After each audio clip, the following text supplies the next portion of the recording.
You're listening to Scientific Giants Who Changed Our Understanding of the World We Live in. Each episode stands beside one mind and follows a thread of curiosity until it ties to the world we inhabit. Today, we step into a workshop where glass dust floats in the sunlight like a slow snow, and a man with quick hands is trying to teach two imperfect lenses to behave as one. Outside, Venice is a quarrel of water and stone, merchants arguing prices while gulls applaud. Inside, an instrument is being persuaded into clarity, and with it, the sky is preparing to surrender its privacy. The man is Galileo Galilei, Tuscan by birth, mathematician by trade, artisan by temperament, polemicist by necessity. In his lifetime, he will put a spyglass to his eye and see moons circling a planet that is not the Earth. He will watch shadows crawl along crater rims on the moon and deduce mountains. He will count stars where the naked eye swore there were only a few and turn mist into multitudes. He will trace the curve of a falling body and make it speak in squares of time. He will insist that when authority disagrees with measurement, the only honorable option is to build a better measurement. He will also misjudge, sometimes spectacularly, about tides, about how to keep friends when telling truths, and those errors will be as instructive as his triumphs. He did not invent doubt. He gave doubt a vernacular, instruments, a stage voice, and an impatient grin. Begin with a young man in Pisa who disliked being told that a heavy body falls faster than a lighter one because someone in a robe once said so. The story of him timing pendulums by watching a cathedral lamp sway is probably embroidered, but it has the right flavor. A student noticing that the world repeats when you give it the same arrangements. His father, Vincenzo, was a musician and a skeptical mind, the sort who quarreled with accepted tuning and insisted instruments should be tuned to the ear's truth rather than to inherited ratios. That domestic curriculum, teach your hands, distrust authority that cannot answer in sound or number, became a family trade. Galileo did not finish a medical degree. Mathematics stole him, and with mathematics, the company of engineers and instrument makers. The people who turn description into steel or wood and then learn whether the description was honest. He taught first in Pisa, then Padua, and in Padua, he became what his age needed and sometimes resisted, a public explainer whose blackboard could move a room. In an era before laboratories had their own architecture, he made a laboratory wherever he could hammer and sight and count. A plank plane smooth becomes an inclined plane. A water clock becomes a chronometer if you teach it to dribble steadily into a dish. A rough sighting tube becomes a ruler when you file a slit and line it with care. He made a geometric and military compass, a sector, so that gunners could compute the elevation of a cannon and merchants could divide a partnership without tears. He wrote manuals for its use in lucid prose. Not for love of manuals, but because he understood that a method that can be taught to the next hand is a public good. And then, in the summer of 1609, news reached him that in the Low Countries someone had made a tube that made distant things look close. No one sent him a blueprint. He set about making one himself, because that is what he knew how to do, reverse engineer a rumor into a tool. What he built at first was a toy with ambitions. 2 lenses, simple convex objectives and concave eyepieces, ground on tin plates with abrasive and patience, mounted in a tube that liked to misbehave. 8 power, then 20. He learned, with a craftsman's humility, how much the sky punishes sloppy glass. Getting the lenses right is only half the job. The other half is alignment, the snugness of the tube, the steadiness of the mount, the discipline of the eye. Venice offered him roofs and bell towers for testing, ships in the lagoon to count rigging lines, inscriptions on distant facades to read. When the instrument worked on earthly targets, he pointed it at the moon. When the moon consented to show itself in raking light, he was ready. With that turn, the moon ceased to be a platonic ornament and became, once again, a place. He saw shadows ragged and alive. He saw bright peaks catching dawn before neighboring plains had shrugged off night. He saw lacy borders where light fell across rough ground. In the old cosmology, the moon lived above the changeable air and therefore should be perfect. No rust, no rot, no scab or wrinkle. Galileo used the play of light to estimate heights. Shadow lengths become a ruler when you know the sun's angle. The geometry is as old as the Egyptians, but this time it was applied to a world that convention said had no texture. His little book, Sidereus Nuncius, the starry messenger, was a trumpet blast played on a flute. Thin, quick, cheerful, devastating. He drew what he saw. He dedicated the book to Cosimo de' Medici of Florence and named the 4 small bodies he found near Jupiter the Medicean stars, so that astronomy and patronage could be married without scandal. Patronage was not only vanity, it was oxygen. Instruments cost money. Enemies gather where resources are thin. A prince's name on a title page is an insurance policy against sudden hunger. Jupiter's moons were not an ornament. They were a proof of concept. Here, before anyone's comfort could intervene, was a miniature system with a center that was not the Earth. The nightly dance of those tiny lights, 2 to the east, 1 to the west, then all 4 in a line. Then one hidden, was a recurring argument against the notion that everything must circle us. If they could circle Jupiter, while Jupiter and Earth circled the Sun, the cosmos was not a set of crystal spheres carrying lanterns like an elaborate chandelier. It was a layer cake of motions superposed. One could imagine worlds galore, each keeping its own small parliament of companions. Even if you preferred Tycho's compromise, planets around the Sun. Sun around a parked Earth. The Medicean stars made it impossible to hold that the very idea of circling something other than Earth was absurd. He turned the tube to the Milky Way, that river of chalk the naked eye could not resolve, and found not mist, but crowds. He wrote with the delight of an accountant who discovers the treasury is not empty after all. The Milky Way is a congeries of innumerable stars. That sentence is an early schooling in humility. The naked eye had made a texture where there were individual things. The spyglass revealed a census so large it made the old maps of the sky feel like children's drawings. He looked at nebulous patches and found that some were indeed smokes of stars, while others remained soft, mysteries left for instruments that did not yet exist. He looked at Saturn and thought it was 3 bodies, 1 large, 2 small attendants fused to its sides, only to watch the ears vanish when the ring turned. He looked at Venus and saw phases like the moons, fattening to gibbous and thinning to a fingernail. Those phases are incompatible with a Venus that rides between Earth and Sun on a small epicycle, but natural if Venus circles the Sun inside our orbit. He looked at the Sun and saw dark wandering stains, sunspots, alive and mutable. He risked his eyes to do it.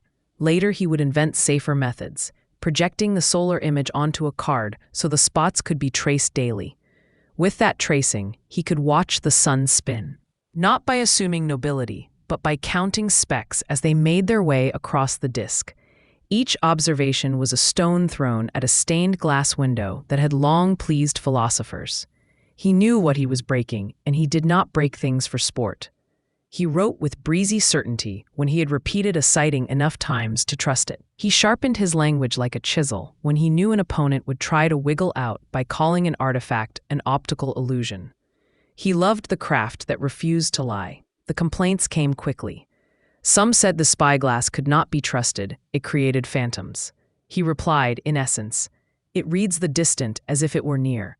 If you trust a straight edge and a plumb line, trust this tube, which only changes scale. He invited doubters to look. Some refused. He laughed and then grew dangerous. He did not merely offer numbers. He offered conversion experiences at the eyepiece and then judged those who would not look as people protecting their pride rather than their communities. There is a way, he argued, that you can still hear in labs and workshops. Instruments make arguments more honestly than mouths do. He understood that rhetoric matters. He was a master of it. But he believed that a device that lets nature draw its own picture is an ethical act. He wrote letters as public pamphlets, addressing princes and grand duchesses, not because he liked finery, but because he wanted the highest offices to see that the world, when arranged properly, will ignore rank and salute method. His letter to the Grand Duchess Christina tried to teach an awkward lesson to people who liked their scriptures flat, that sacred texts teach salvation, not ephemerides, and that the God who made the heavens also made instruments and minds capable of reading them. It was a plea for non-overlapping duties, made eloquently, and it failed to protect him when the politics of Rome took new turns.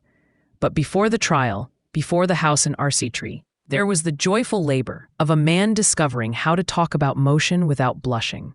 Aristotelian physics had organized change into categories that smelled like philosophy. Heavy bodies sought their natural place, fire its own. Toss a stone and the air closes behind it like a polite crowd and lends violent motion until the stone's nature reasserts itself. This grammar kept company with common sense as long as no one insisted that motion be measured, not narrated. Galileo, the incline became a time dilator. By letting gravity work on a slope rather than in a plunge, he slowed the fall enough that water clocks and songs could keep time. He rolled balls and marked distances. After a dozen trials, then 100, the distances grew as the squares of the times. He did not have calculus. He had ratios that anyone could follow with chalk and patience. He found that equal increments of time add equal increments of speed when a body is uniformly accelerated. He turned that into a law of falling bodies. He also learned to trace the path of a projectile as a blend, a horizontal inertial persistence, and a vertical gravitational pull. The result, in a vacuum that no one yet knew how to make, would be a perfect parabola. Air made the curve messy. He knew that, but did not let mess drown the idea. In the dialogues later, he would put the argument into the mouths of 3 friends, one of them a hothead, one a gentleman, one a mouthpiece for the old school, and he would let their conversation show that a gun's shot curves for reasons stricter than the air's caprice. He taught Europe to think with components, to analyze a motion into parts that add vectorially, even if the word vector is a long way off. He refuted the old claim that motion requires a mover co-present. He edged toward inertia, that tendency of a body to keep doing what it is doing unless acted upon. He did not nail the law in Newton's later form. He suggested it with a shipboard parable that still lives as a test for whether a student has learned to distrust absolute claims about motion. He asked us to go below deck on a smoothly moving vessel and watch flies buzzing, drops fall, fish swim, dice tumble, and notice that nothing in their dances betrays the ship's steady motion. If you cannot detect the ship's motion without looking outside, then motion is relative and frames matter. That single image, so domestic, so free of equations, did more to re-educate intuition than a shelf of syllogisms. His appetite for experiment did not make him disdain theory. It made him disdain bad metaphors.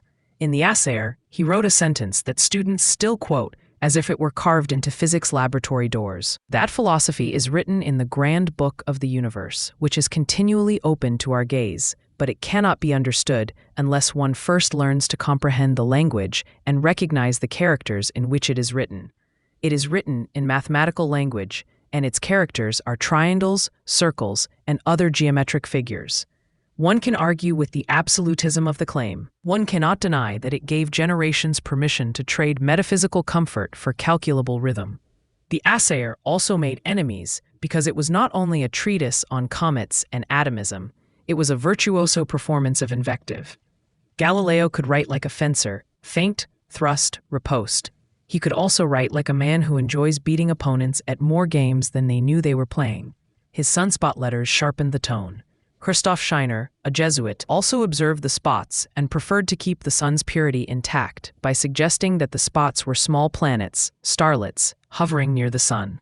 Galileo argued for stains on the sun's surface, not to insult the sun, but because the spots' shapes changed as they slid and the foreshortening near the limb argued they lay on the sun, not beyond it.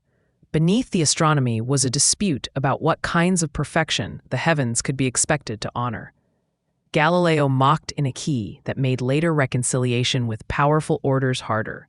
He picked fights not only when he had to, he picked them when the polemical heat was fun.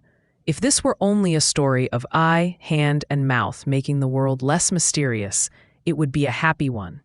It turns, as many such stories do, on the hinge of power. In 1616, Copernicus' heliocentrism was filed under unsafe to teach us truth. A Roman decree did not annihilate ideas, it put them behind a screen. Galileo received a private warning: do not hold or defend the motion of the earth as a physical truth. Discuss it, if you must, as a mathematical convenience. He remained a courtier of knowledge. He visited Rome, charmed officials, argued that he was not a rebel, but a servant of clearer calendars and a friend to theology that refused to compete where it need not. For a time, he succeeded. A new pope, Urban VIII, admired his wit and learning. Galileo returned to Florence with a sense that the door had opened a handspan. He wrote the dialogue concerning the two chief world systems as if to honor the letter of the restrictions and defeat their spirit. It is a 4-day conversation among three men, nominally about astronomy, but in practice about method, habit, and courage. Salviati is Galileo with the gloves off. Sagredo is the generous gentleman who enjoys good sense. Simplicio is the honest but befuddled Aristotelian who repeats slogans as if they were arguments. The book is fun to read, a rare fate for a physics text. It does not so much argue as invite listeners to watch their own intuitions betray them, and then laugh with relief when a better picture presents itself. It also contains a flawed tide theory. Galileo tried to prove the Earth's motion by claiming that sloshing in the seas was a consequence of the Earth's accelerations as it rotates and revolves. He was wrong. The moon is the main engine of tides. He could not forgive himself for not having a decisive proof, and he pressed the wrong one too hard. His enemies would use the error as proof of hubris. His friends winced. Urban VIII recognized himself in a passage where Simplicio utters a papal argument that God's omnipotence could make the world appear in such a way that any system that predicts well enough could be acceptable. Therefore, do not presume to say it must be so and not otherwise. Galileo had placed the Pope's favorite line in the mouth of the least impressive character. Whether that was a miscalculation or a dare depends on your taste.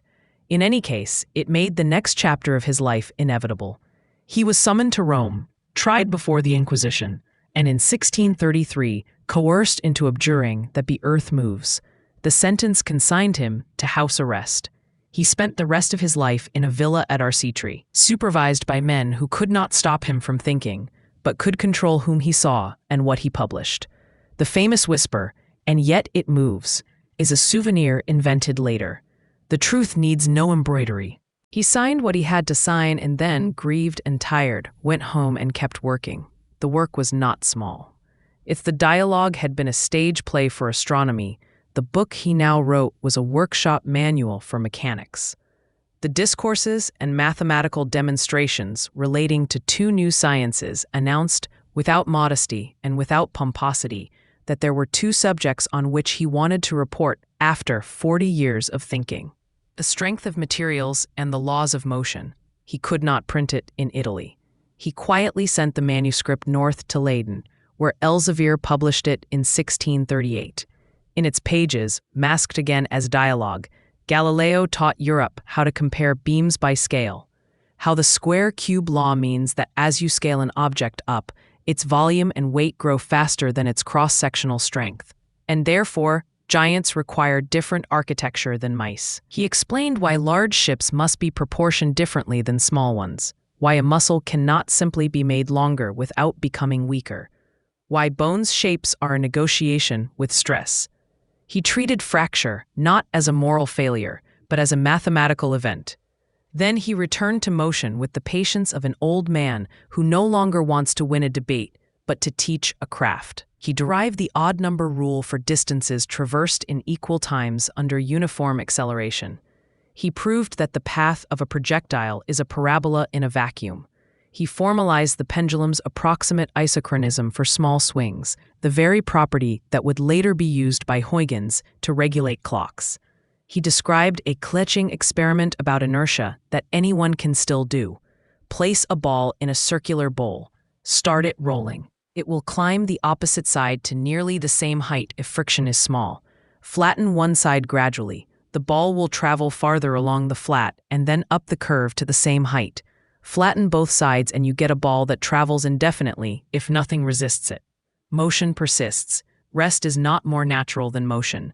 He did not brandish this as a metaphysical creed. He showed it with wood and patience. He mocked words that tired him. Impetus, nature. Levity. He wanted fewer words and better numbers. He also wrote with genuine curiosity about what the world could be made to reveal with instruments.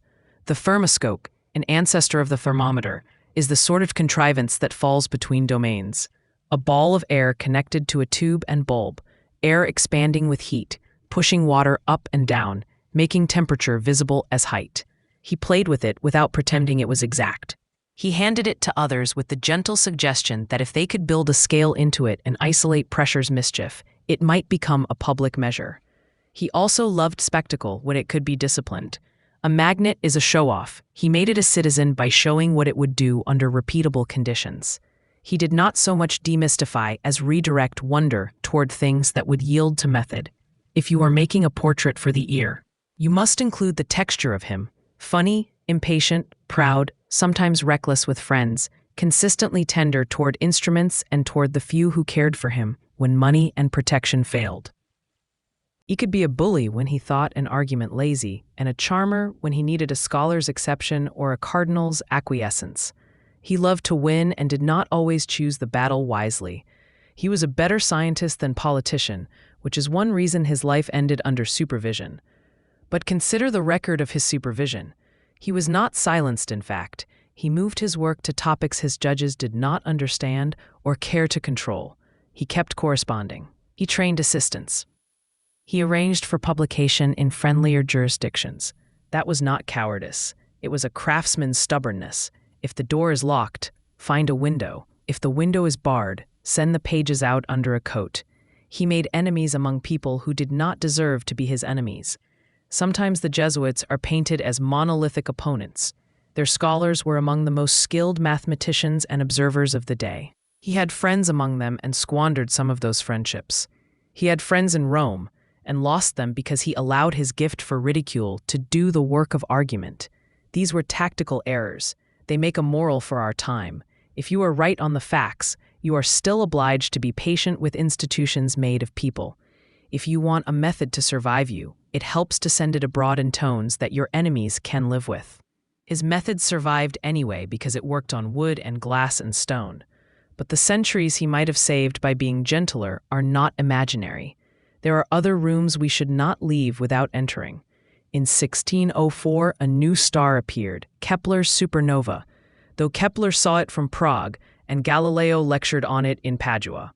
New stars are not allowed in a heaven of unchanging spheres. He turned the event into a chalkboard demonstration that the sky was not a fixed furniture.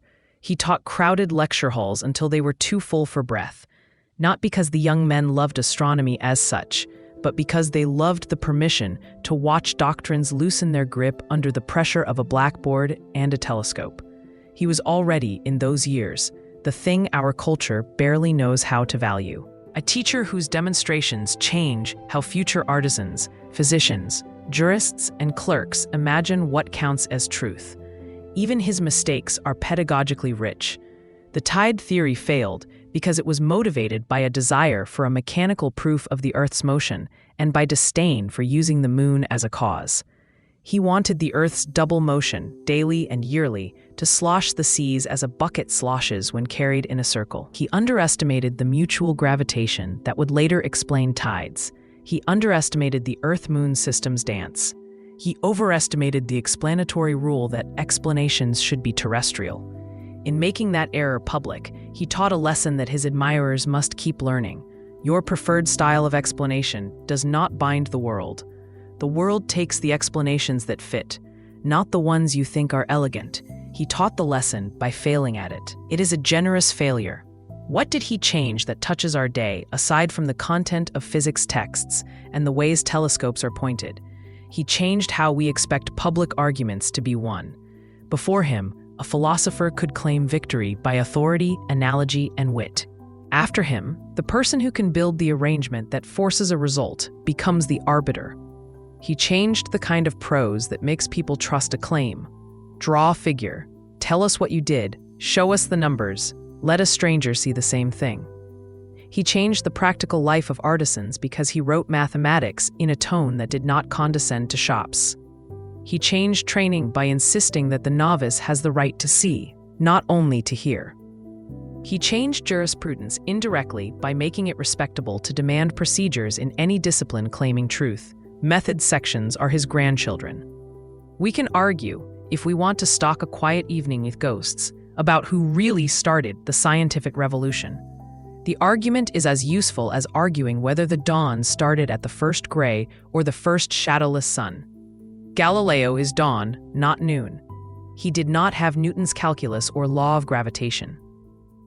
He did not have Kepler's ellipses. He did not have Hooke's spring or Huygens clock. He had a tube, boards, weights, water, and an angry joy in watching assertions fail.